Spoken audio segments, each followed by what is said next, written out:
italiano. Ferri tuvo una personalidad multifacética. Fue un investigador de las ciencias del derecho penal, no solamente de aquellas normativas como el derecho penal propiamente dicho, sino también de la causal explicativa, como es la sociología criminal, y de la cual fue su fundador. Voy a hacer una semblanza de este Enrique Ferri, porque también fue un profesor universitario, un orador forense extraordinario, parlamentario, un escritor de obras interesantes del derecho penal y de la sociología criminal, un abogado extraordinario, y también fue un político, pero desgraciadamente en este ámbito de su existencia no hay muchas cosas buenas que resaltar. Veamos pues al Enrique Ferri como cultor de las ciencias penales. Enrique Ferri integró la llamada Escuela Positiva Italiana del Derecho Penal, en donde él fue el representante del momento sociológico, y el gran César Lombroso fue el representante de la etapa antropológica, y Rafael Garofalo, quien significó la representación del momento jurídico. Esta escuela positiva, como ustedes saben, se opuso a las tendencias precedentes representadas sobre todo por el maestro Francisco Carrara, por Romagnoli y Carmignani, a quienes un tanto despectivamente los agrupó con el membrete de escuela clásica.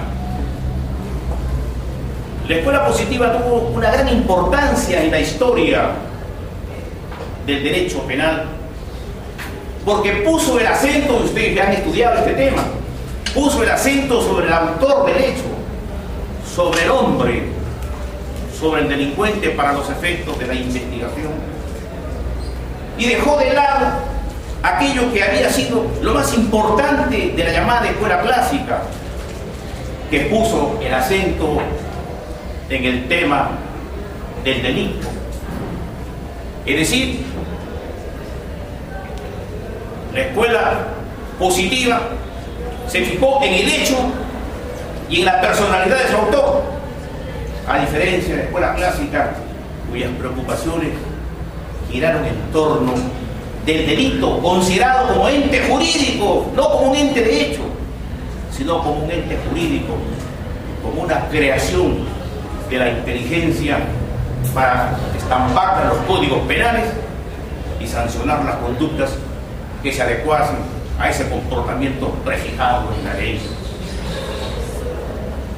La escuela positiva tuvo mucha trascendencia y mucha importancia, no solamente por haber puesto el acento en el autor, en el delincuente, sino también por haber considerado que el hombre es imputable no por el libre albedrío, como decían los que él llamó la escuela clásica, no por esa facultad de decidir un comportamiento acorde con el bien o con el mal, no, ese libre albedrío no.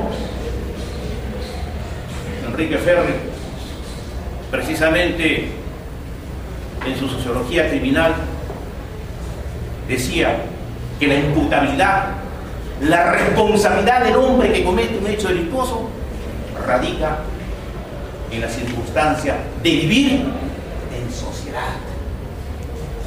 Enrique Ferri se burlaba de libre albedrío. Precisamente su tesis doctoral presentada en 1878 versó sobre el tema de la imputabilidad y la negación del libre albedrío. En cuanto al método, recordemos, la escuela positiva trajo el método antropológico, trajo el método positivo, el método galileano, el método de la investigación de las ciencias naturales, a diferencia del derecho penal, que en su época propugnó el método lógico abstracto, el método jurídico, el método dogmático. Ferri pues fue el príncipe del aspecto sociológico de esta escuela positiva. Fue muy admirado precisamente por su contribución y cuya expresión intelectual más trascendente la podemos ubicar en la publicación de su libro La sociología criminal,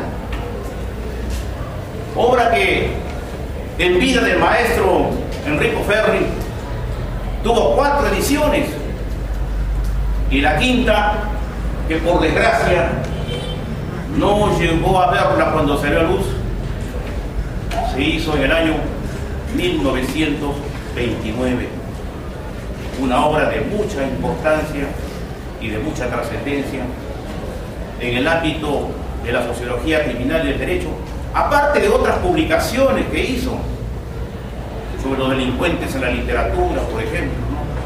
Un tema que trató con mucha competencia. Enrico Ferri pues, fue un investigador de las ciencias del derecho.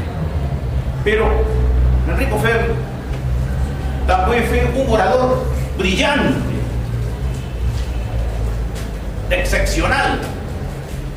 Podemos calificarlo como el mejor abogado penalista de los últimos 20 años del siglo XIX y el mejor de los primeros 30 años del siglo XX.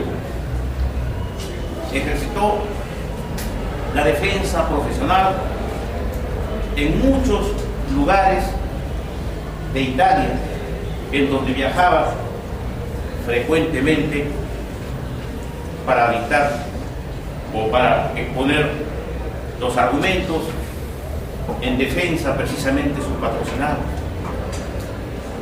Antonio Dalva, el que atentó contra la vida del rey Víctor Manuel III y su esposa Elena, fue precisamente defendido por Enrico Ferri.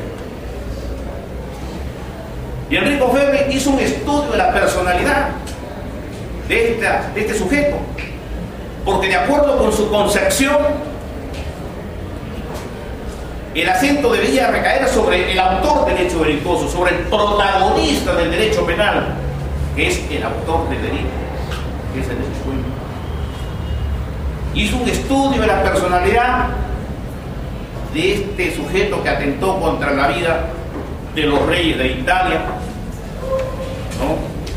El 14 de marzo de 1912, y llegó a la conclusión de que el atentado no había sido motivo, o mejor dicho, no había tenido su raíz, su razón de ser, ¿no?, en una actitud política de Antonio Dalva. Llegó a determinar que Antonio Dalva no era una de esas personas que buscaba una transformación de la realidad social para superarla. Era un anarquista, pero un anarquista simplón, un hombre sin mayor preparación intelectual, cuya máxima conducta de rebeldía lo constituyó precisamente este atentado contra la vida de los reyes de Italia. Su existencia había pasado oscura, de familia muy modesta. Era un obrero taciturno, tímido, que en su juventud, y esto fue la investigación que hizo precisamente Enrico Ferri, había cometido un delito contra el patrimonio. La defensa de Enrico Ferri respecto a Antonio Darba se sustentó no precisamente en poner de manifiesto que se trataba de un delincuente político que merecía una especial consideración de la ley italiana. No. La defensa de Enrico Ferri y de Antonio Darba se sustentó en el hecho precisamente de que él era una persona que por las taras psíquicas que presentaba merecía una pena menor, es decir, habían circunstancias atenuantes que permitían a los magistrados imponerle una pena digna. Este hecho evidentemente atrajo la atención no solamente de los periódicos de Italia, sino de todo el mundo. Es por eso que el recuerdo que le hago de la crónica del diario El Comercio publicó, ¿no?, el 14 de marzo de 1912 este atentado del que habían sido víctimas los reyes de Italia, Víctor Manuel, su esposa Elena, felizmente sin mayores consecuencias trágicas. Fueron muchos los casos que defendió Enrico Ferri. Hay otro caso importante, un atentado que se cometió contra el Duce, contra Benito Mussolini. Estaba en una reunión multitudinaria de carácter político Benito Mussolini, y entonces una dama desequilibrada se acercó pasando por entre los policías que custodiaban a Benito Mussolini, sacó de su bolsillo una pistola y disparó contra el Duce con la intención de matarlo. Cuenta precisamente Enrico Ferri de que el Duce tenía una postura muy singular. Cuando llegaba al estado más emotivo de sus intervenciones políticas, hacía el gesto de levantar la cabeza, ¿no?, y el prominente maxilar inferior. Y dice Enrico Ferri que precisamente cuando esta dama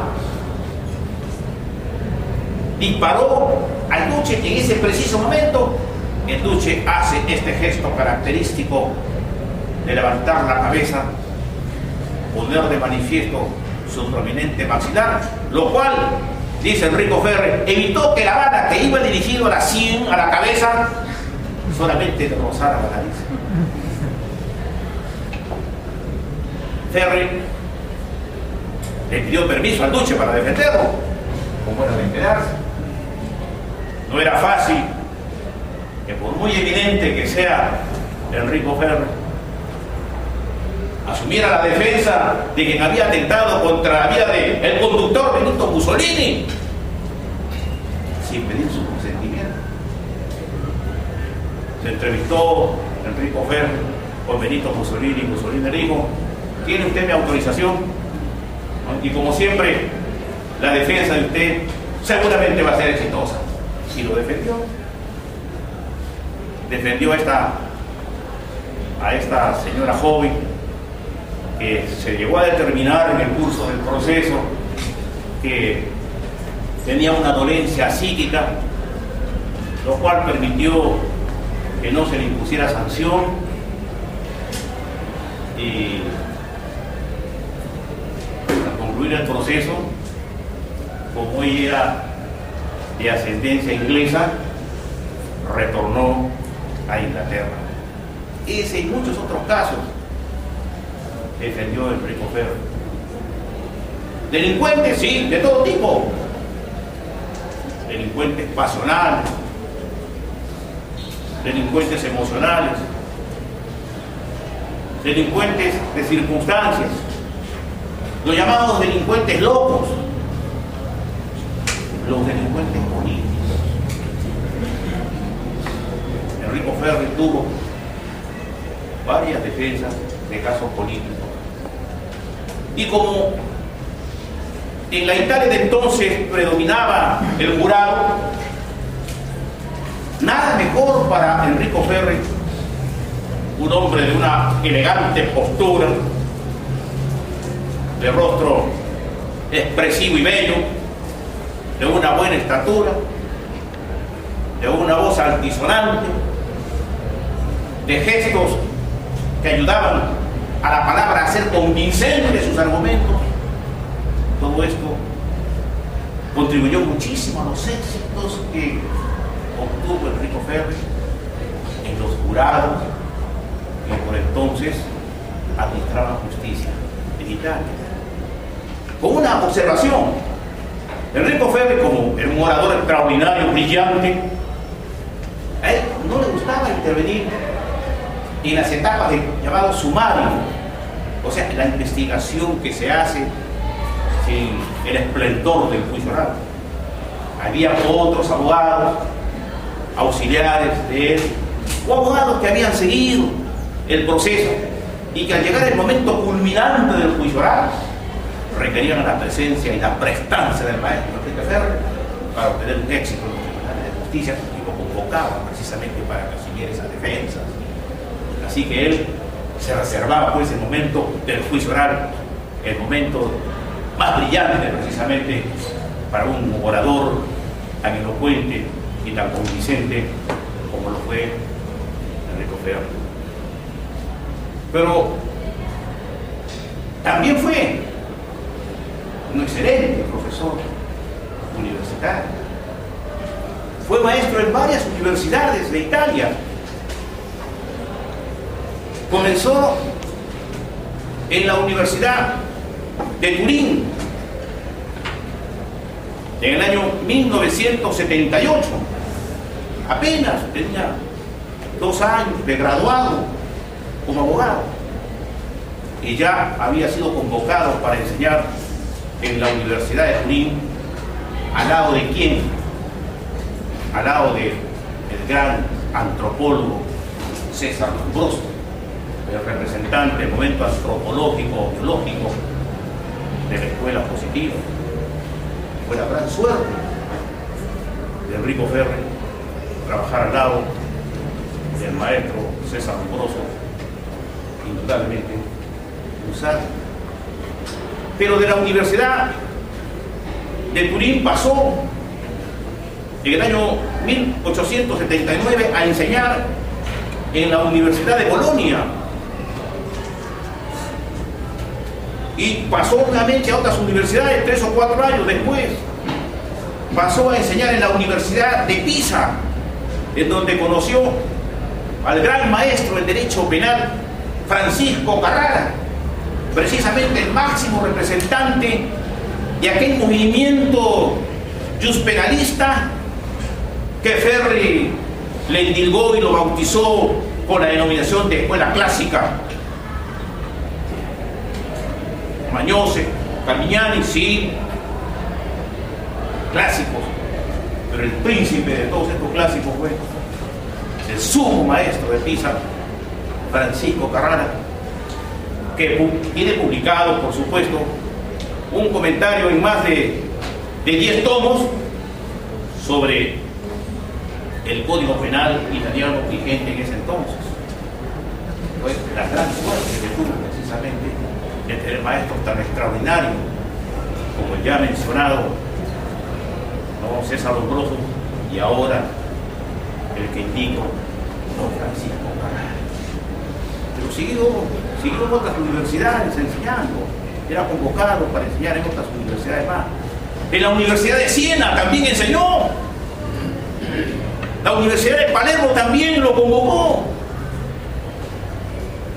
Y en el año 1907 llega Enrico Ferri a la universidad más prestigiosa de Italia, la Universidad de Roma.